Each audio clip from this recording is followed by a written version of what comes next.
लेकिन आज मैं आपसे कहता हूं, अपने मनोबल को ऊंचा कर लो, क्योंकि जितने लोग यहां हैं, अगर इतने लोग वोट गिर देंगे तो भाई मेरा राम कम से कम 10,000 वोट से जीतेंगे। इतने लोग हैं यहां। और अगर आपने अगले 2 दिन, आज का दिन और कल का दिन, मेरी इस बात को मान लिया कि जो जुल्म जातीय अन्याय अत्याचार आप पे हुआ है, एक तरफ भाजपा के लोग हैं जो आरक्षण खत्म करना चाहते हैं, संविधान को कुचलना चाहते हैं, लोकतंत्र की हत्या करना चाहते हैं, उनसे तो कोई मतलब ही नहीं बनता। जो भारत को कमजोर करना चाहते हैं, भारत को चंद पूंजीपतियों, बिजनेसमैन लोगों के आगे बेच देना चाहते हैं, गिरवी रख देना चाहते हैं। देश के प्रधानमंत्री कहते हैं कि मैं बहुत शक्तिशाली हूं, लेकिन जब चाइना आंख दिखाता है तो प्रधानमंत्री जी मुंह फेर लेते हैं। मैंने कई बार कहा प्रधानमंत्री से कि चलिए ना चाइना की तरफ, हम सब आपके साथ हैं, चाइना को एक दिन में ठीक ना कर दे। ये भारत के वीरों का खून है, किसानों का, नौजवानों का। ये जब फैसला लेता है तो पीछे पलट कर नहीं देखता। इतिहास इस बात का गवाह, हमने अंग्रेजों के दांत खट्टे किए। लेकिन मेरे लोगों, भाजपा से तो आप बच जाओगे, वो तो तीसरे नंबर पे है। लेकिन दूसरा आपका सामना है कांग्रेस से होगा। उस कांग्रेस से जिसने मेरे और आपके सीने पे इतने जख्म दिए पिछले 5 साल में, तो आपकी कलम की स्याही सूख जाएगी। इंद्र मेघवाल, अपराध क्या था? मटकी छूली। जितेंद्र मेघवाल, अपराध क्या था? मूछें रख ली।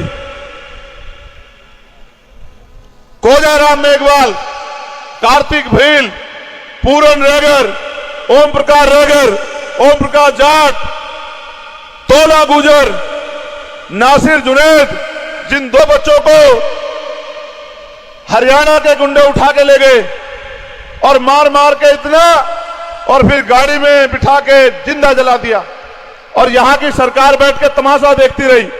जब हमने राजस्थान, हरियाणा, उत्तर प्रदेश, उत्तराखंड, 4 प्रदेश में आंदोलन कराया, तब मुख्यमंत्री को लगा कि कहीं ये मुसलमान चंद्रशेखर आजाद के साथ न चले जाएं, तो इनकी बात करो। तब उनके घर गए। जो आपसे मतलब इसलिए रखते हो कि आपसे वोट लेनी है। अगर गलती से आपने उनका साथ दिया, यहां तो मेरा एक छोटा भाई था, गांव साबा का, भीम आर्मी का सिपाही बागाराम मेघवाल, उसकी हत्या कर दी गई।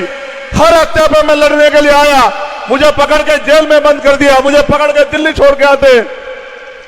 कभी मैंने आपको कमजोर नहीं पड़ने दिया। लेकिन आप ये सोचो कि अगर हम ताकत में होते तो क्या किसी मां की कोख सुनी होती?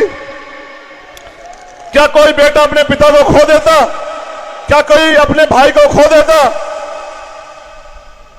ऐसा कोई अपराध नहीं होता जिससे किसी के घर में अंधेरा हो जाए। और अगर अपराध कोई कर देता तो उसे बचाने वाला राजस्थान की धरती पे कोई नहीं होता, वो अपनी सही जगह जाता, जेल में। आपके साथ जो अन्याय हुआ है, सरकार में बहुत ताकत होती है। मैं विश्वास के साथ कहता हूं, हर एक अन्याय को जिसको छिपाया गया उसकी जांच करा के उन आरोपियों को जेल में भेजने का काम करेंगे। और जिन अधिकारी कर्मचारियों ने सत्ता के प्रभाव में आके अपनी नौकरी, अपनी ड्यूटी से समझौता किया, मैं उनसे भी कहना चाहता हूं, सत्ता आने जाने वाली चीज है। 18 तक भाजपा के पास थी, अब कांग्रेस के पास है। और 2023 3 दिसंबर जब रिजल्ट आएगा तो आरएलपी एसपी के पास होगी। आप याद रखना, हम आपसे कोई गलत काम नहीं कराएंगे, बस ये उम्मीद करेंगे किसी सामंती, किसी ताकतवर के आगे आप किसी गरीब के साथ अन्याय ना कर दो। इस बात का आप ध्यान रखना।